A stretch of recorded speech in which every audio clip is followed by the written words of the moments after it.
I hope everybody's doing well. Welcome to drboycetv.com, the home for intelligent Black people.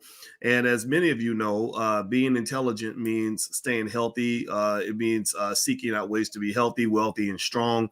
And today we're going to really talk about Black health. And we're going to talk about, we're going to have the real Black Lives Matter conversation. How about that? Some call it Black Life Matters, Black Life Matters. So let's use that hashtag so it doesn't get confused with the political stuff. So everybody in the chat, type Black Life Matters in the chat, hashtag Black Life Matters, because we're going to talk about Black life and the things that are actually killing Black people and the things that we can do to minimize that. And one of the people who is right on top of this game, I mean, really on top of it, is my brother, Nathaniel Jordan, aka the Minister of Wellness. And first of all, I'd like to ask my brother, how you doing today, man? I'm doing good, Doc. It's always a pleasure to be on the air with you. Brother, it's great to have you. It's great to have you. And let me just tell you all this. We had the brother and I were talking before this got started. We were talking about business. And a lot of you have businesses. How many business owners we have in the building? If you're a business owner, type Black owned business, hashtag Black owned business in the chat if you are a Black business owner. And let me just start with something that is not quite in the area of health, but since Nathaniel and I were talking about it before this conversation, I figured I would just jump right into it. So we were talking about managing your business, handling your business. When you get started, a lot of you are experts at a lot of things. A lot of you are good at what you do. A lot of you have a desire to build family wealth. A lot of you are building corporations right now. The big thing you got to watch out for are a lot, among other things, is three things actually: the I, the aura, and the S. Like they said in the movie Set It Off. That's what the guy said. He said three things I don't mess with. It's the I, the aura, and the S. He didn't say R. He said aura. And so with that said, one of the things I will say. First of all, in terms of practical resources in the Black Business School, we have a program, Black Money 103. You can go to blackmoney103.com. That's our entrepreneurship program in the Black Business School. Attorney Nicole Compton is an expert at all the legalities of structuring your business the right way. Also, she knows a lot about taxes and things like that. And then to go more specifically, when you're talking about things like taxes or just keeping up with your business finances, keeping up with your books and all that stuff, I'm a big believer that you shouldn't try to do it all by yourself. I would say to you that delegation is absolutely critical, especially if you have a business that's doing a decent number of transactions, because there's a difference between working on the business and working in the business. You as the CEO, because you know what you do, you are great at your gift. That is working in the business. That is to me what you should be doing. Working on the business in terms of just managing the finances and the bookkeeping and all that. Personally, I delegate that to other people. I try to give that two things I really learned the value of just as I was going through my own journey with this. I mean, there's a difference between knowing things in theory and knowing them in practice. And then also there's a difference between being a white business owner and a Black business owner, because as a white business owner, you have a few more hurdles to jump through. I learned the value of paying accountants and paying lawyers. Lawyers and accountants are really important in terms of helping you have the right structure for the company. The accountants help you keep your books in order. They keep up with all the transactions. I meet with my accountants every week, sometimes a couple times a week. I have more than one accountant just to keep up with everything that's going on financially. So I would encourage everybody out there, try not to make it a do-it-yourself type operation, because what's going to happen is, number one, you're probably going to do it wrong because you're not an accountant, right? If you're not an accountant, everybody who's not an accountant, say me. Everybody in the room, raise your hand if you're not an accountant. And so you're not an accountant. Accountants are really good at what they do, like a really good, solid accountant. Get one with good references and all that stuff. These are CPAs. These are people that had to study a long time to do what they do. So don't feel like you can do all that by yourself. It's hard to do. Second of all, it's time consuming as all get out. It'll have you'll be in there spending all your time keeping up with the books and the transactions, but then there won't be no transactions because you're not out hustling and making the money. So the way I would encourage you to approach business is, look, I'm gonna go out here and I'm gonna raise money for the company. I'm gonna hire the right people. My team's gonna go out here and we're gonna offer the service, and then we're gonna have the people in the back office that are gonna handle. We're gonna bring home the bacon. They're gonna cook it up. You see what I mean? So I would encourage you to find good people you can delegate to. The ability to delegate, we actually have an acronym we use in our children's program. It's called blackmillionairesoftomorrow.com. If you want to find it, you can go to boycewatkins.com. But in our program, we talk about building sturdy children. Sturdy is spelled STERDY. Sturdy stands for systems, technology, entrepreneurship, relationships, and delegation. The Y doesn't stand for anything. It just is there for good measure. But the delegation piece is what something I had to learn, because a lot of us, remember, we're former slaves, so we know how to work hard. But the thing is, sometimes you got to pass the ball to the other players on the team. Okay. So I know that I went on a little bit about this, but this was a really important point I wanted to make as we get started. And I hope that that's helpful to somebody out there. So again, feel free to go to blackmoney103.com to check out our entrepreneurship program. All right. I've taken 5 minutes and 28 seconds of talking. Now it's time for me to shut up and hand the ball to Nathaniel Jordan, the Minister of Wellness, who is going to help us understand what we're doing wrong when it comes to our food. Now, let's start with the jump. Let me ask you the first question that came to mind with me today. I saw this image of a couple of really obese pastors that I'm not going to say their names, but I saw a couple of really pretty chunky pastors who were talking about, how everybody needs to go get that COVID jab, right? Y'all know what I'm talking about. And I thought that was really ironic that they weren't talking about how to actually have healthy immune systems. They weren't talking about things that have been proven to actually fight against viruses, like exercise. They weren't talking about the things that we can do to actually stay healthy, eating right, stuff like that. Every Sunday we show up, we get the greasy macaroni and cheese, we get the fried chicken and all that, and we get obese. And then somebody says, "Oh, but it's all okay if you pray over your food and you get the jab." Can you kind of speak to some of that? You've been very outspoken about that. Yes, I refer to it as slave theology. It's slave theology that we were taught in the Black church, that as long as we bless our food in Jesus' name, and that as new covenant, what the modern day, what the slave theology Christian has been taught is that their faith in Jesus allows them to just eat what they want to eat without any regards to their health. And we see in the real world that it doesn't work, because if you eat junk, you will become junk. If you eat garbage food, you will become garbage. So it's a slave theology, because it's a theology that's foreign to the scriptures, and it's a theology that has slaughtered millions of our people and continues to slaughter millions of our people. It destroyed my father's health. My father would have been 73 years old. May he rest in peace. Pastor Eddie Jordan Jr., he would have been 73 years old, December 9th. And we all know that this Thursday is Thanksgiving, or what I call Thanksgiving. And on every Thanksgiving, my father, he was the family pastor. So we would all gather around over our turkey that was raised with all these hormones and steroids and eating a bunch of garbage. We would the ham, the dressing that's made with white flour and loaded with toxic chemicals, the sugary cranberry sauce, the macaroni and cheese with the pus-filled dairy. I mean, we would all bow down, and he would pray that, will God bless this food to be nutritious to the body. Well, it didn't hit the ceiling. The prayers didn't hit the ceiling, because my dad died at age 66 after his 9th stroke. His brother right beneath him died at age 63 of a massive heart attack. The next brother in line died at age 57 from diabetes. Then his youngest brother passed away after multiple strokes. Then my grandfather died of Alzheimer's disease, which is directly linked to what we eat also. And then grandma, she had multiple diseases. So there's no one left. My father's entire immediate family decimated, as are many of the families of our people that's listening. And we can owe that in large part to the slave theology teachings of the Black church. We cannot, as much as we might want to, it doesn't matter if you're, not religious or so forth. The influence of the Black church and the Black preacher is very real. And that's why me, as the minister of wellness, I don't shy away, Doc, from using that term for myself as a Black preacher, no matter how much scrutiny the church is under. I'm proud to call myself a Black preacher, because I know that the Black preacher has always been an important part of the history of our people. Nat Turner, Marcus Garvey, Denmark Vesey, Malcolm X, currently Minister Louis Farrakhan, Honorable Elijah Muhammad. These were all preachers. So we can't escape that. But my job is to restore the original teachings of our people, which is eating a nutrient dense, plant rich eating style. Mm.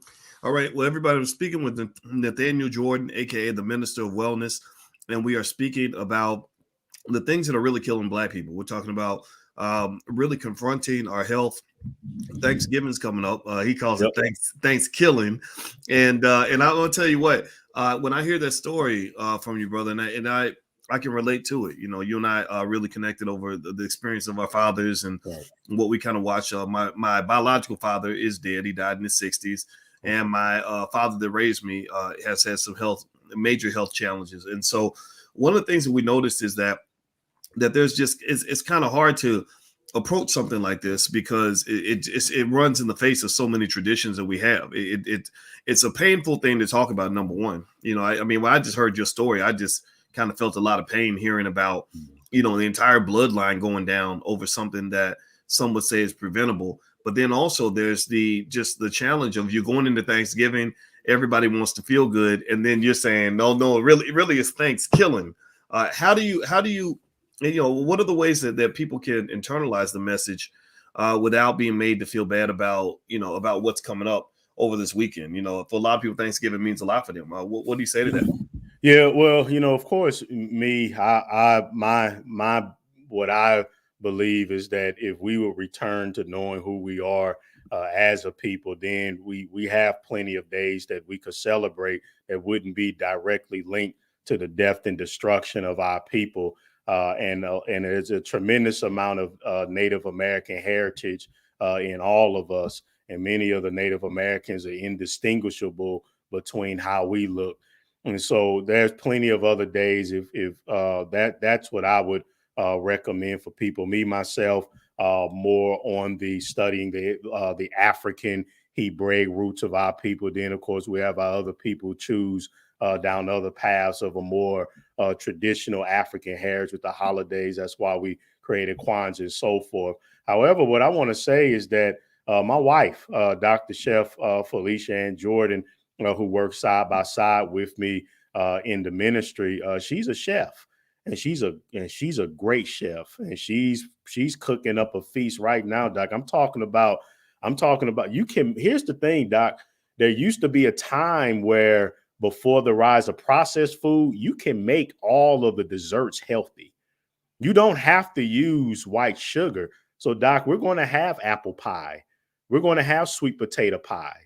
We're going to have dressing. We're going to have cranberry sauce. We're going to have our greens. We're going to have all of those things, but it's going to be made with whole ingredients, healthy ingredients. And we do offer recipes in our book. We are doing a holiday special for coaching, where we'll give you meal planning recipes. So that's the point, is that besides the political point that I examined, that the history of Thanksgiving, the reason why I call it Thanksgiving, because the history of it, I mean, white man came over here and just slaughtered our people by the millions, and then decided it was, thanks to them. But I'm pretty sure the Native Americans, our people, weren't so thankful about what happened to them. But outside of that, yes, you're right, that it's only a few times during the year that we're allowed to be off and gather together as a family. So what do you do? And what I'm saying is that you don't have to destroy your health.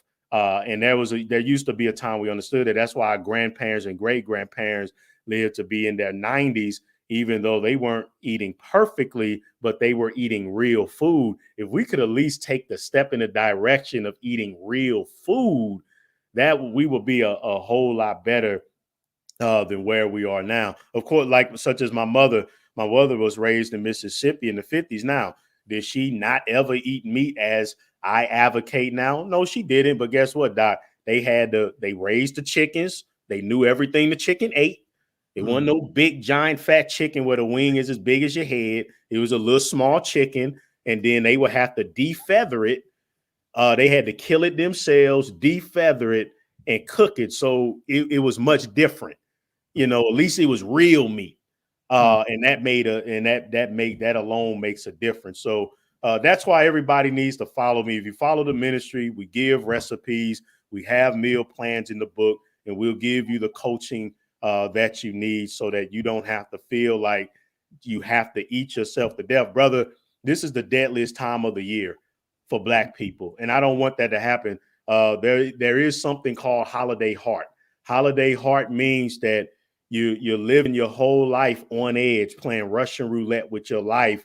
And then during the holiday season, or what I also call the season of gluttony, it can be that one too many bites, and it'll send you right into the emergency room. It is a known fact that heart attack deaths and strokes are at their highest on Thanksgiving Day, Christmas Day, and New Year's Day. Those are the 3 deadliest days of the whole year. The 3 days when the most prayers are sent up by the preachers. 3 days when the preachers send up their most prayers to God for blessing over the food, or the 3 deadliest days of the year. And everybody prays on Thanksgiving, Christmas, and New Year's.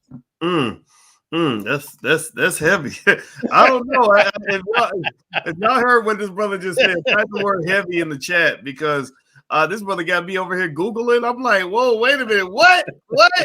But it makes sense. It's like my wife is a relationship therapist, and she talks about things like how things like domestic violence tend to rise, during the holidays, and suicides is a lot of that stuff. And actually, Thanksgiving is one of the most dangerous. It is the most dangerous holiday. And the number one reason Thanksgiving is the most dangerous holiday is because of car accidents, because people are in the car, or they get drunk and they start driving. Number 2 is heart attacks.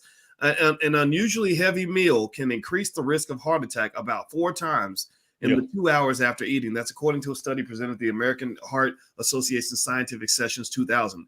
Eating a heavy meal may act as a trigger for a heart attack in much the same way as physical exertion can. Let's see here, like shoveling snow. The higher risk of heart attacks that are directly related to Thanksgiving are in part due to the types of food we eat on this holiday. Increased food, salt, and alcohol consumption can all have adverse effects. Also, people on heart medication may forget their pills if they're traveling. So the advice is don't overdo it. If you have a heart condition, make sure you consume everything in moderation. Do not overexert yourself, and make sure you carry all relevant medications with you. So there we go. So we just saved somebody's life up in here. I'm telling you, so Nathaniel Jordan, aka the Minister of Wellness, which everybody should follow this brother, the ministerofwellness.com. Look him up on Instagram. You got to follow him. This brother is very smart. He knows what he's talking about. He's a great guy to work with, and I have a lot of respect for you, man. A tremendous amount of respect.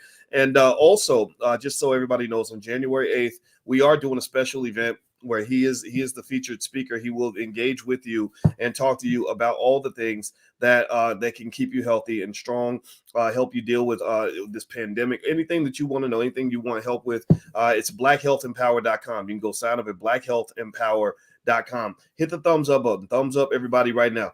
All right, so let's dig into this then. So let's talk about the pandemic a little bit, and I'm gonna try not to use that V word that rhymes with Maxine, because we know that's they love to chase people around on the internet, accusing them of misinformation when they say something that's different from mainstream media. I've noticed that's changed. I'd be curious to know if you've noticed. It seems like the environment has shifted a little bit, though, even though there's still the stigma of going against the Dr. Fauci's and everybody else. The stigma doesn't seem to be as strong as it used to be, because it's turning out that they were wrong about a lot of things. What were in your mind, just top of brain, what were some of the things that they were saying maybe at the beginning of the pandemic that we're now finding to be true? Yourself, brothers like yourself and Brother Rizza Islam, who are both invited and always welcome to the space. Like, if y'all go down, I'm going down with you. But a lot of the things y'all were saying in the beginning have been proven to be correct. Can you kind of speak on some of how that's evolved as the pandemic, as we learn more about the pandemic? Yeah, the fact that that immunity can come from a needle versus this whole myth, this idea, the religion of the medical decision. That's the code language that I'm using. It's an actual religion. It's a faith-based religion, just as much as Christianity, Judaism, and Islam. Is this faith that no matter how this faith that, first of all, the Most High didn't create us correctly. So therefore, scientists need to come in and they need to develop this concoction of whatever, and they need to stick it in you so that you can be healthy and be protected against disease. The idea is a hoax.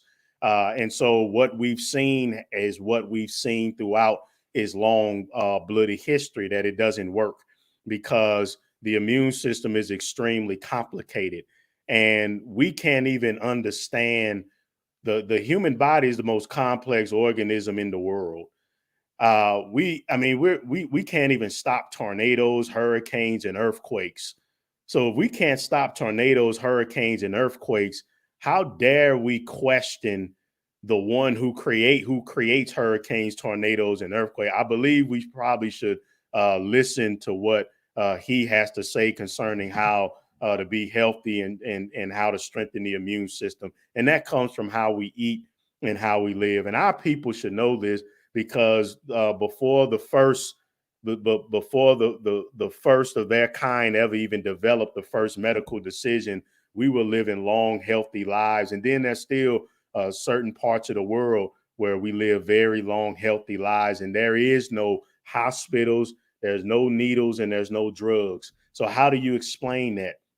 Where you have people in communities around the world without high blood pressure, diabetes, or anything, and they don't have regular doctor checkups or anything. So there's a scripture written, Sirach 38:4. This is a scripture written 4,000 or 5,000 years ago. And it says that the Most High created medicines from the earth. He who is wise will not abhor them. What are they finding out now? That natural immunity defeats the immunity that they're trying to acquire.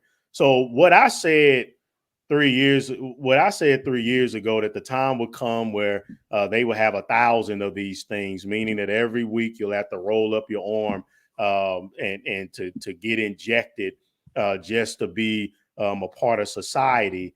And that's what we're seeing now, where now Dr. Fauci he recently admitted that, yes, it's not doing what we thought it would do. So now you need to get your booster.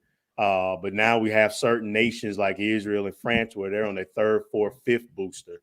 So my warning is to anybody, if you dare to believe, you're sadly mistaken if you think, because here's what most people thought, Doc. They thought that, okay, let me get this out of the way. Let me go ahead and take it so these people can leave me alone. I can travel, have my freedom. No, that's not how Big Pharma works. No, they're going to rob you of every penny you have, and they're going to kill, steal, and destroy your life. They are never satisfied. So no, you take one, you got to take 2, 3, 4, 5. And then here's the irony of it. You could take 10 of them and get injured by the 10th one. And then they come out with the 11th one. And if you don't take it because you say, listen, come on, I took 10 of them. I just got injured. Come on, can you give me a break? No, they won't give you a break. They'll cast you aside like a leper. And I've done studies on, I did a study on a retired brain surgeon. This woman dedicated 35 years of her life to the European medical establishment.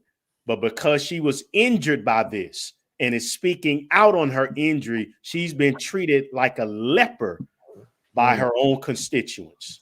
Well, I'll tell you, brother, that is disturbing. And I think anybody that understands how capitalism works, they understand that capitalism is a greedy beast, and Big Pharma is as capitalist as they come. Yeah. So when you mix the toxicity of excessive capitalist greed with something as important as human health, you're going to get these kinds of outcomes. Big Pharma can't make enough money to satisfy its investors by giving you one shot at one time. There's no money in the cure. Right. There's only money in maintaining it and giving. Some of the biggest businesses out here are subscription-based services like Netflix and software as a service. That's a terminology as well. And it all comes down to recurring revenue. Yes. They need a recurring business model, a recurring revenue model. And to your point, you're right. You get that first shot. I mean, you're in. And it, it reminds me of, man, it makes me think about how the Democratic Party will come around, make a bunch of promises, break all the promises, right? But they'll promise you whatever to get you to come vote. Or sometimes maybe they don't promise you nothing. They just pressure you into voting. Right. And then they'll go into office, do nothing for Black people. And then sometimes they'll come back and say, okay, yeah, we know that we messed this up and we know we didn't do nothing for y'all. but you got to vote us back in so we can go fix the stuff we messed up in the first place, right? So that makes me think about these shots, right? You get the first shot, okay, just get this shot, just let me, stay, like back in the days, let me put the tip in, right? So they put the tip in your body, and then later on, you're like, wait a minute, okay, we're done now, right? And they're like, no, actually, it didn't do what we thought it was going to do. Right. So now you really got to get the second shot. Right. A third analogy is you and I talked about this, like a dope dealer does that, right? The heroin dealer. If you want to sell heroin, you might say something like, "Oh, you got problems, you're not doing well. Right. Well, here, just take this. It'll make all your problems go away." So your problems go away for about an hour or two, and then they start coming back because you're coming down from the high, and you say, "Hey, I thought you told me my problems would go away." Well, no, but you got to get the booster shot. Like that's going to cost you $10, right? So really, all of this is built on the strongest business model in the world. The strongest business models in history are built off of addiction or mandates, right? Crack was the best-selling product in every community across America because it was instantly addictive. Social media, Mark Zuckerberg has made hundreds of billions of dollars because they designed social media to be addictive. Video games are designed to be addictive. And now with this situation, it's even better than an addiction. It's an actual mandate where you must do this. Right. And I personally just think that with all those warped incentives involved, it's hard to trust any of this. I didn't trust it from the jump. So what do you see this going? I mean, do you think that it will ever get to the point where they're going to be willing to say, okay, y'all been fighting back. Brother Riz, I follow him. He's at the Intellectual Extremist with an X on Instagram. And it looks like people around the world are rallying and protesting. Do you think that they'll ever kind of back off of some of this? You have a labor shortage now, or do you think they're going to continue to hold the line on this point? No, because the biggest drug in the world, you mentioned all those different drugs, but one that's the most powerful drug of all is the satanic American diet. Food is the greatest drug.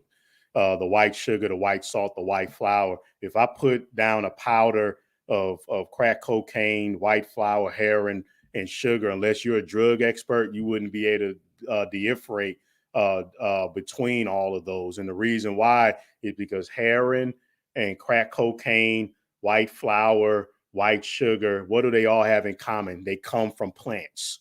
That's what a drug is. An illicit drug is when you take what God has created and you remove the nourishment. That's what creates that dopamine rush in the brain. And food is the most abused drug. So no, they started with the food industry. The food industry, via the slave theology, has gotten everybody. We're too overweight. We're too sick. We're too diseased. And so then we have this pandemic that comes and literally it kills people who have these conditions that people like me have reversed and help others reverse. So I'm out here saying, hey, guys, why are we going through all of this when we know that 95% of the deaths are attached to people that are obese? I lost 100 pounds. I've helped brothers and sisters lose 200 pounds. So that's out the window. Okay, they said that 80% of all the deaths down south from COVID was coming from diabetes. And matter of fact, Doc, November is Diabetes Awareness Month. The deadliest day of the year is in Diabetes Awareness Month. Just like Halloween is the last day of Breast Cancer Awareness Month. See, and people wonder why I don't have no hair on my head because of these type of crazy scenarios. But diabetes can be reversed. Heart disease, high blood pressure, liver disease. These are specific conditions that if you take away those conditions, you take away 95% of all COVID deaths, which drops the number down to about 40,000. Then if you go to the reporting system that they have tracking injuries and death for the solution, what you'll find out is that the number, which is highly inaccurate, that was proven by Harvard Medical School, who got paid $1 million to analyze it. You'll find out that just like as always with Big Pharma, the solution is actually deadlier than the problem. Meaning that Harvard Medical School, the CDC came to them and said, Harvard, we want you all to help us. Here's $1 million. Our reporting system for the medical decision is inaccurate. Here's $1 million. Tell us how inaccurate it is and tell us how to fix it. Harvard Medical School, they analyzed it, came back to the CDC and said, this reporting system it's called VAERS, VAERS. It's only tracking 1 to 10% of all injuries and deaths.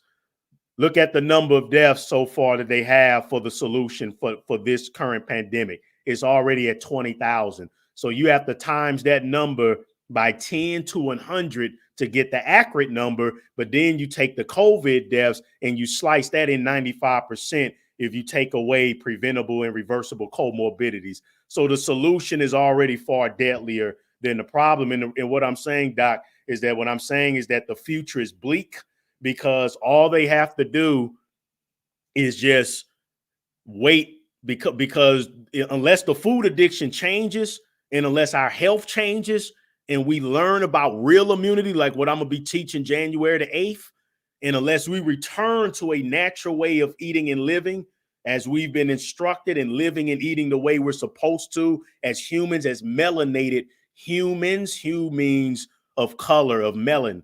Unless we return to that, all that's going to happen, because there's a trillion viruses. There's more viruses in the atmosphere than there are stars in the sky. So there's trillions of them, and all it takes is another one that has a deadlier kill ratio. And no, it'll just be the same thing, because big pharma preys off of the fear of death, and nobody wants to die. So it doesn't matter if this is an industry that's deadlier to Black people than the police.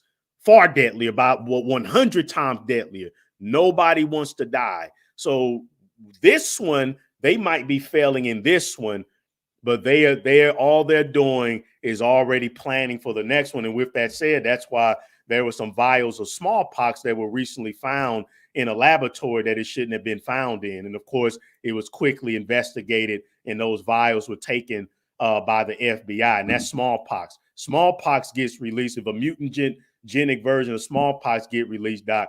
Unless your immune system is operating on the highest level possible, you can't withstand smallpox. And if that happens, then all they'll do is come out with a whole nother slew of vaccine, of medical decisions. And when people are terrified, they will do anything not to suffer and not to die. So until we return to eating medicines from the earth and understanding that there is only one way to live a long life in excellent health, until we embrace that, overcome our addiction, and get rid of all of this process, all this toxic way of eating and living, it's just a matter of time before another virus or bacteria outbreak will happen. And big pharma, they'll be waiting for their toxic solutions. I'm speaking with Nathaniel Jordan, aka the Minister of Wellness. He is not, as you could tell, he's very insightful about issues that relate to our health. He's very passionate about this, and I hope that you'll participate in what he has going on. I'm going to give you his website. I'm also going to tell you about the event that he's joining me on January 8th. His website, theministerofwellness.com. They have all kinds of stuff. Him and his wife's name rhymes with my wife's name. His wife is Felicia. My wife is Alicia, and Felicia is also the name of my grandmother. So that's a pretty awesome name to hear. It was her birthday was last week. My grandmother we named the Panther in the Black Business School after my grandmother. So the Panther's name is Felicia. So that's how I keep her alive. And also, if you go to the Minister of Wellness, you can find out about all the great things he has going on.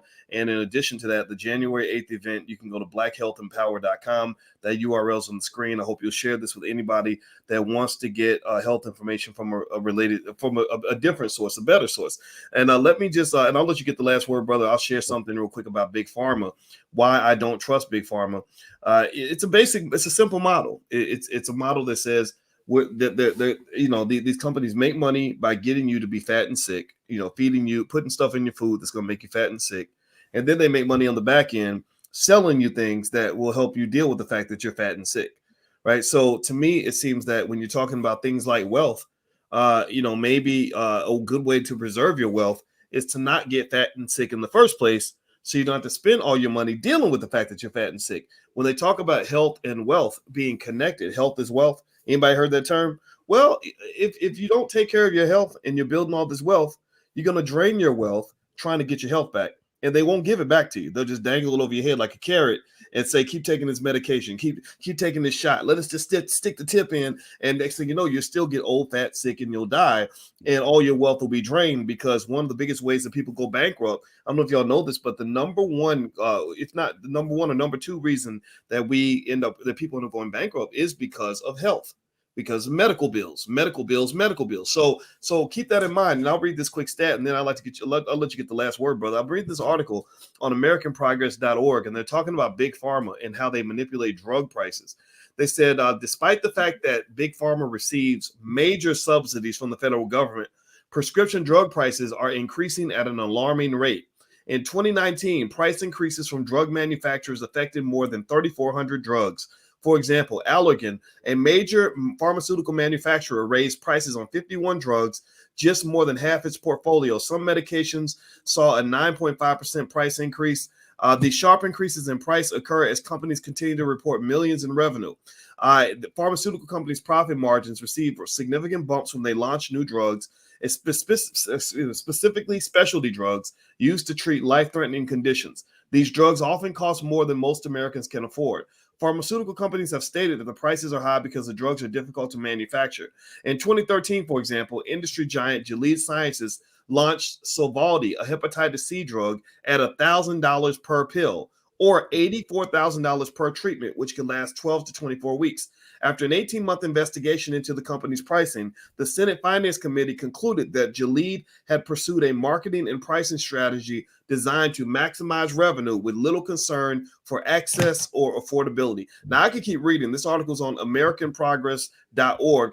And basically what's going on here is they're finding pharmaceutical companies are getting these patents on these drugs. They're getting government subsidies to create these drugs that they don't allow people to really have access to. And because they get these basically a monopoly on their drug, they jack up the price and they spend a lot of their money on the marketing of the drug, right? So it's not a matter of you paying more and getting higher quality treatments. You're paying more because you're paying for the cost of marketing and everything else. So big pharma is a big poison in American society. So the idea, so this is my point here, and I'd love to get your thoughts on this. You can take it wherever you want to, brother. But my concern is that you have this situation where we have a pandemic, which is real. COVID was real. I hope we can all agree that it was real. It was out there, and people did die from things related to COVID. Yeah, it's unfortunate that you have this very real threat, but you're turning to a highly unethical, really an entity that really should be illegal to solve this problem. It's like if you have a danger issue in the community and you have to turn to the local drug dealer who kills and rapes for a living or whatever. You don't want that person to be your protector. Big Pharma has no business being the protector of human health. I can't trust what they're doing. So I encourage people to at least do the research, because I don't see how you can trust them. So I'll let you get the last word, brother. What say you? Yeah, that I agree. And think about how I feel as a man of faith, as a man of religion, because that's what you just said is my whole lamentation to the Black church as a preacher, as a believer in the Holy Scriptures. Why in the world would preachers who's supposed to have faith in a God who we believe already spoke to our people thousands of years ago before the rise of European civilization, here we are, and we allowed our oppressors to teach us that nothing we eat affects our health. That's a lie. It does affect our health. So we let this theology from our oppressors lead us to become the most overweight, sickliest group of people in world history. And then instead of turning to the ancient African Hebrew text that gives us instructions on how to eat and live, we then turn a population of our people that our theology led to sickness, and we turn them over to the devil himself for healing. What type of sense does that make? So that's the Black preacher's version of what you just eloquently stated. That's my whole statement. What are you all doing? Big Pharma is mentioned in scripture. It's called pharmakia. It's called sorcery.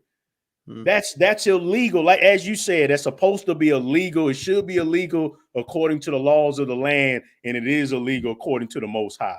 You're not supposed to take the natural and manipulate it and synthesize it and then use it to treat a band-aid while it's killing people. That's sorcery, and that's what's sad to me, that this theology has led us to that. And so what I'm telling everybody is we have to get rid of the food addiction. We have to forsake the satanic American diet, the way of living. We have to escape the black theology. I did a popular video on I am back on YouTube, family, the Minister of Wellness Ministries. I'm back on YouTube. One of my most popular videos was I am a black preacher. And I'm saying that at this time, we need to boycott the black church because the theology is just too toxic and we can't afford it. So I, as a black preacher, advocate boycotting the black church. Also, what's important, here's another reason why we need to boycott them. I am one of the few pro-black Bible-based ministries offering exemption letters for our people. So anybody watching that wants an exemption letter, we have helped literally, Doc, I've been told in Washington, D.C. alone that about 2,000-3,000 of our people have used our letters. And I have people coming to me, Doc, because I'm trying to be nice on your platform. Their preachers are too scared to sign their exemption letters. And I have people all across the nation coming to me saying, "Minister, can you sign my letter because my pastor won't do it for me?" So go to the ministerofwellness.com. We have exemption letters. You stand on your rights for your choice. I thought the Democrats believe that is your choice when it comes to pregnancy, right? So why in the world can it be our choice when it comes to this? And I'm on LinkedIn, so forth. You don't want to miss the January 8th event. That's very important. Again, as you said, Doc, I completely agree. COVID is real. But we know who it was killing. We know who it was killing. And every last one of those conditions you should not have. And I'm going to teach you January the 8th in great detail so you don't have to live in fear. The Minister of Wellness, that's how you can find me. All right. Let me give y'all the websites. The ministerofwellness.com. That's Minister Jordan's website, and I encourage you all to go take a look and support the brother. Also, if you'd like to join us for the January 8th event where you can engage with the minister, feel free to go to blackhealthempower.com. There's a one-time fee, and you get access to the recording, and you can also participate in the live event. It's going to be January 8th, and we're very honored to have this brother in coming by to visit the Black Business School, because health is wealth and wealth is health. And that's why we believe that that what we might call the holy trinity of Black happiness, fulfillment, and success will be health, wealth, and relationships. And so you've heard us talk about all three of those things on this channel. You can't just study one thing in a vacuum. It all connects. It all relates. It's all about having a healthy ecosystem, spiritually, mentally, physically, and everything else. So God bless everybody listening. It was great to see y'all. And thank you very much, brother. It's always great to talk to you, man. And I have so much respect. Give my best to your wife as well. Yes, sir. Absolutely. All right. Well, y'all take care, everybody. Everybody give my brother digital round of applause. And blackhealthempower.com is where you can go to join the January 8th event. And one more time, his website is theministerofwellness.com. Check out both, share both, pass this video around for others that need to hear this, because, we're in a battle for truth. And, I'd put our people up against the Dr. Fauci's any day of the week. You got experts in your own community who love you, who want to do right by you. And I encourage you to turn inward, not outward, to find the key to your success as a person, as a person in our community. So God bless you. See you soon. Talk to you guys later. Peace.